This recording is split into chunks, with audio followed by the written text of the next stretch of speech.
I started that OnlyFans account because I wanted someone specific to see me naked, and that truth makes me more disgusting than any financial desperation ever could.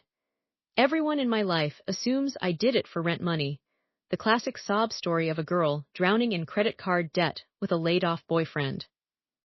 They call me irresponsible, a cheater, a liar, but none of them understand the machinery of obsession that actually drove me to unlock my phone in office, bathroom stalls 15 times a day.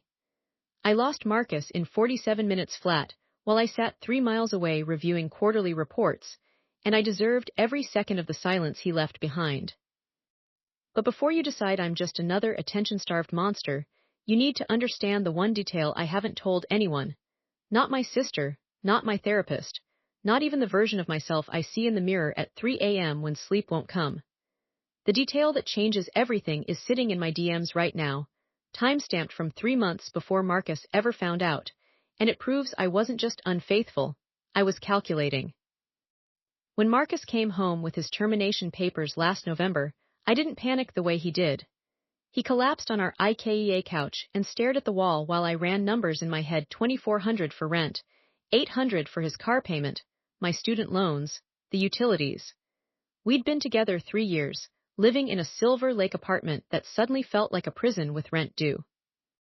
Marcus had been a product manager at a mid-tier tech company, good money, boring work, and I'd been grinding as a marketing coordinator at a firm that sold enterprise software to other firms that sold enterprise software. My salary covered groceries and my own bills if we were careful. His had covered everything else. The first weekend after he lost his job, I watched him send out 73 applications while I scrubbed our grout with a toothbrush and tried not to think about the red numbers in my banking app. On Sunday night, he fell asleep at his laptop with his face in his hands, and I stood in our bathroom taking photos of myself in a sports bra, wondering if I could pass for 22 again. I posted them on a Reddit forum where men rate women and deleted them 20 minutes later, heart hammering against my ribs. Somebody messaged me offering $50 for a custom photo set. I said no, then yes, then stared at the PayPal notification like it was a miracle. That first transaction felt like finding a secret door in a room I'd been trapped in for years. It wasn't about the money, not really. It was about the ping of approval, the notification that someone wanted me enough to pay.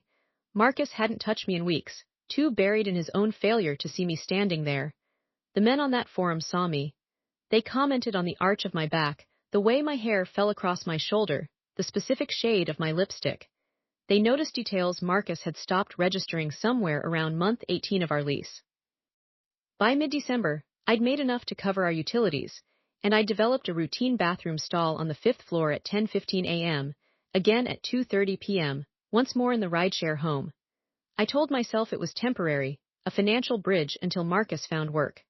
I told myself the photos were tasteful, artistic even, nothing that would count as real betrayal.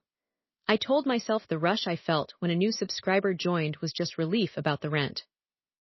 I was lying to myself about all of it, but especially about Jake. Marcus had mentioned Jake Olson exactly 4 times before I ever saw his profile picture. They'd worked together on some cross-functional team, and Jake was the kind of guy who made partnership at 29, who wore Rolexes to casual Fridays, whose wife posted Instagram stories of their Napa weekends.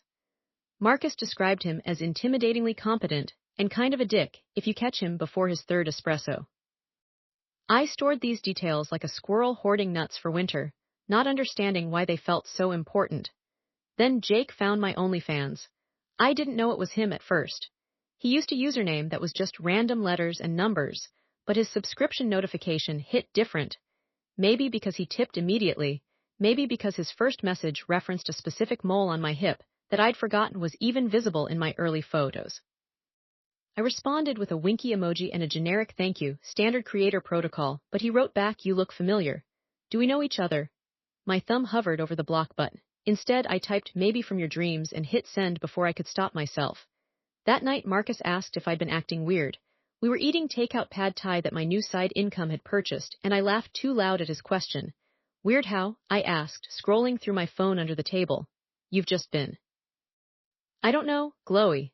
Like you're in on a joke I don't get." I told him I was just happy we weren't going to starve. He believed me because he needed to believe something good could come from his unemployment. I believed me because I'd already decided that digital interactions didn't count as real infidelity. They were performance, pixels, a financial transaction dressed up as intimacy. Jake's next message came while I was in a meeting with my boss, discussing Q1 social media strategy. My phone buzzed and I excused myself to the hallway, heart already knowing before I read it. I think I recognize your tattoo. The geometric one on your ribs. Marcus had photographed that tattoo for me last summer, back when he still took pictures of me that weren't for money. Back when he still looked at me like I was art instead of a problem to be solved. I didn't block Jake.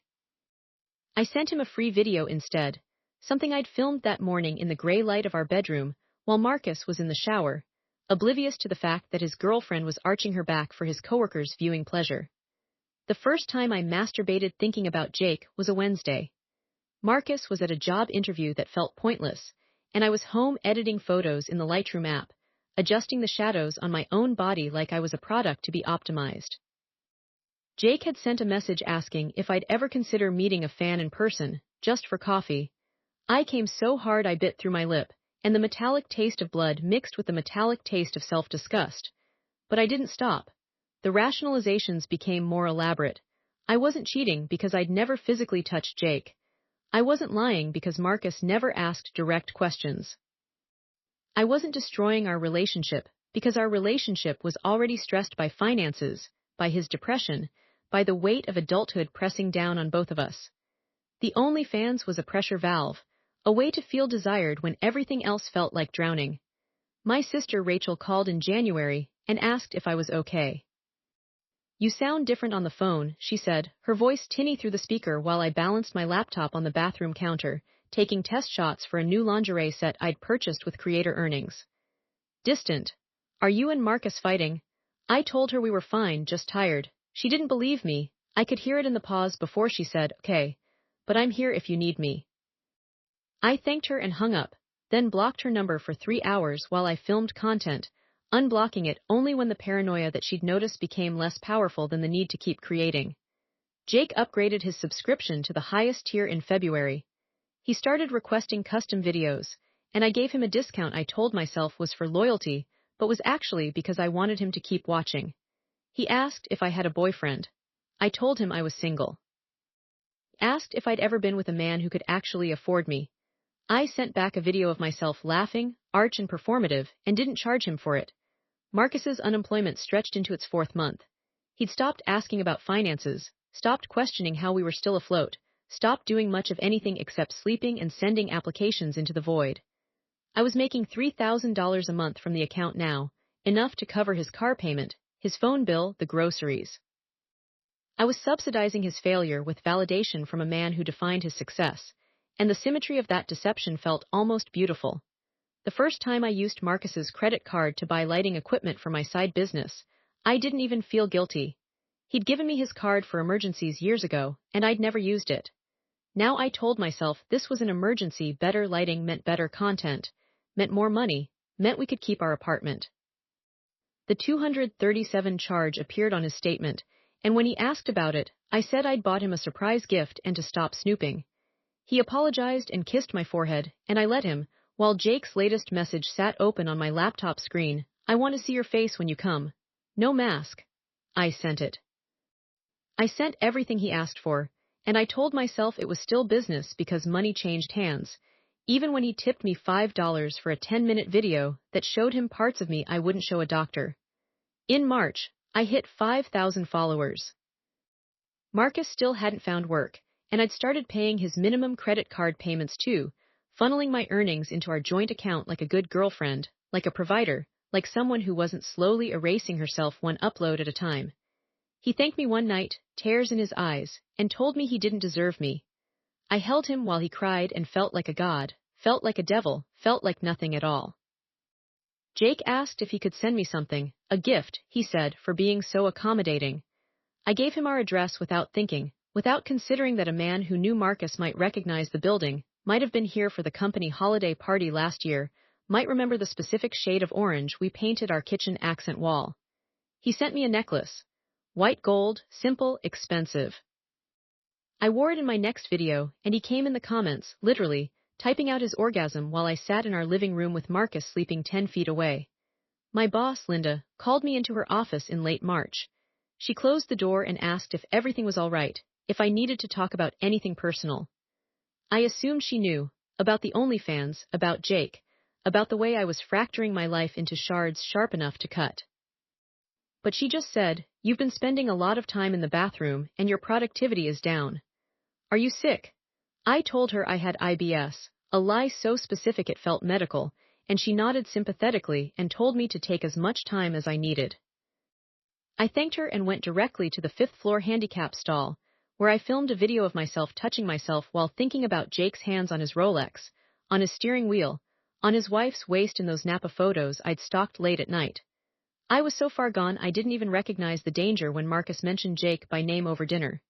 "This guy from my old team keeps messaging me," he said, picking at the salmon I'd paid for. "Jake. He's asking weird questions about you." My fork stopped halfway to my mouth. "What kind of questions? If you're happy, if we're solid, if you'd ever consider," he trailed off, looking uncomfortable.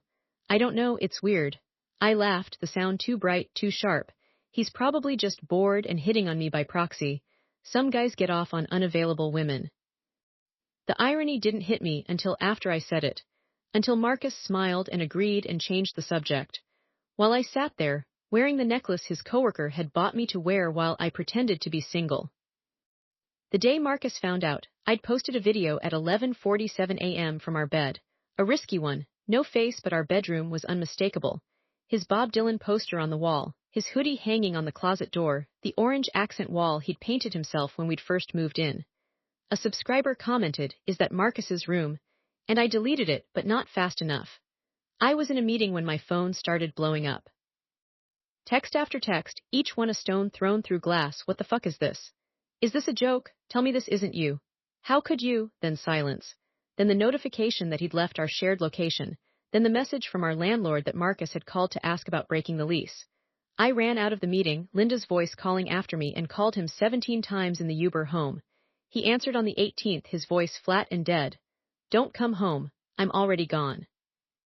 Your stuff is in trash bags in the hallway." The Uber driver watched me in the rearview mirror as I broke, as I begged, as I screamed that I could explain that it wasn't what he thought, that I loved him, that I was just trying to help. Marcus listened to all of it, then said, "Jake showed me everything. The messages, the videos, the way you told him we were over months ago. You don't love me, you love being seen." He hung up. I walked into our building to find my clothes, my books, my life, stuffed into black contractor bags that smelled like garbage and humiliation. The necklace was in my pocket, still warm from my skin. I left it on top of the bags with a note I don't remember writing. I never meant for it to be real. The messages from Jake started an hour later. "He knows, I'm sorry, my wife found out too. Then she's leaving me. Then you should probably disappear for a while." I sat on those trash bags and read every message he'd ever sent me, searching for the moment when I'd become this person, this thing that traded a real man's love for a stranger's pixels. I found it in his first message, in the way I'd responded with a winky face instead of blocking him, in the moment I chose possibility over loyalty, attention over integrity, a stranger's desire over my own self-respect. The fallout was immediate and nuclear. Marcus texted our friend group a link to my profile with the message, "In case you were wondering why we're done." My phone erupted in group chat notifications, each one a different flavor of betrayal. What the fuck? From our roommate, "Dude, that's so messed up," from his best friend, complete silence from the women I'd brunched with monthly. My sister called and I answered, expecting rage, but she just cried and asked, "Why didn't you just leave him?" I had no answer. By the next morning, Linda had called me into her office again, but this time HR was there, and they had printouts, actual printed screenshots, of my activity on their network. The IT department had logged 342 instances of me accessing adult content creation platforms from my work computer, from the office Wi-Fi, from bathroom stalls, where I was supposed to be dealing with my fake IBS. They fired me for misuse of company resources and conduct unbecoming, and I didn't fight it because what could I say? That I'd been paying my boyfriend's bills with money from the man who'd gotten him fired. That I'd been using their bandwidth to emotionally cheat on the person I was financially supporting. The story spread through our industry like a virus. A friend at a competitor firm texted me a screenshot of a Slack channel where someone had posted my content, face blurred but body unmistakable, with the caption, "This is why you never trust the quiet ones." I was blacklisted from 3 different job platforms within a week. Marcus, somehow, came out looking like the victim who'd been betrayed while down on his luck, a narrative that was true enough to sting. He got a new job within a month, moved into a studio downtown, and started dating someone who posted photos of them hiking, her face bright with uncomplicated happiness. I watched from a fake Instagram account I made specifically for self-torture. He looked lighter without me. Freer. Jake, it turned out, had been telling his wife about me for months, not confessing, but bragging, showing her my videos as proof he still had it, could still pull someone younger, hotter, more desperate. When she found the necklace receipt, she'd hired a private investigator who traced everything back to me, to our address, to the orange wall.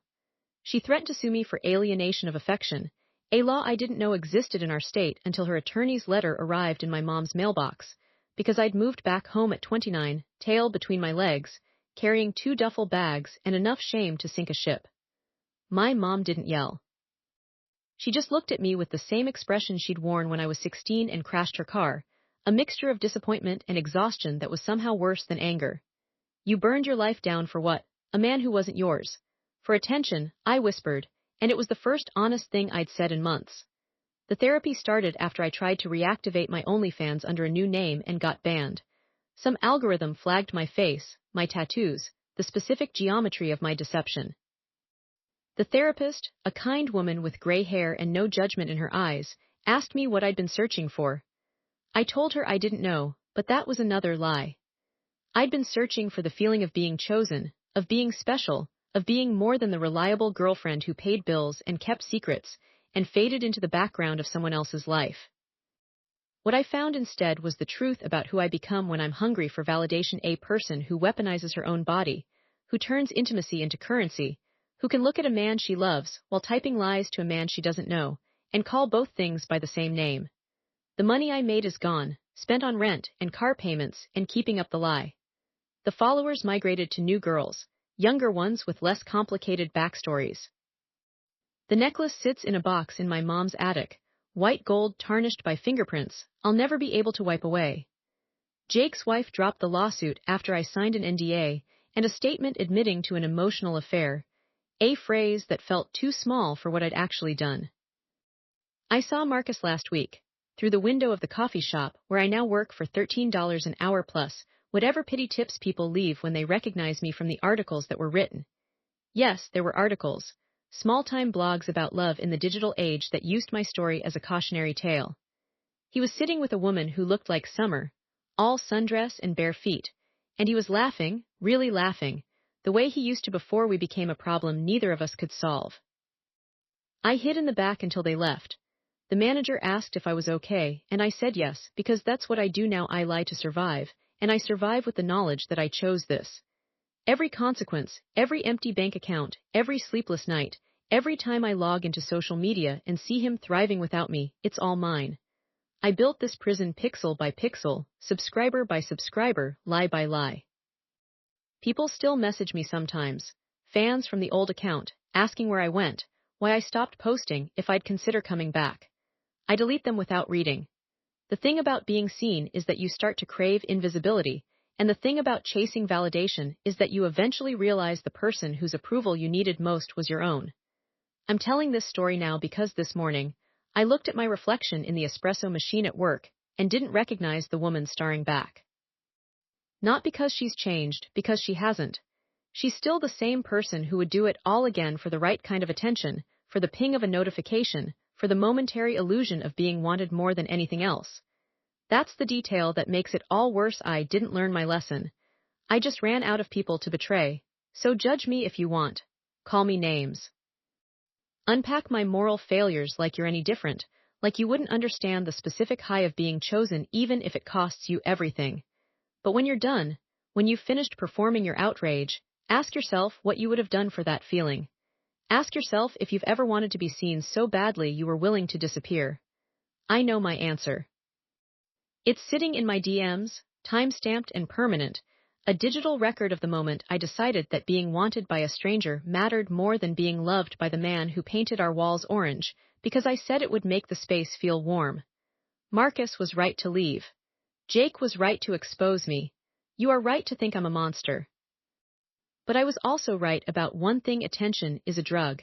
And I will spend the rest of my life in recovery from the version of myself that would do anything for one more hit.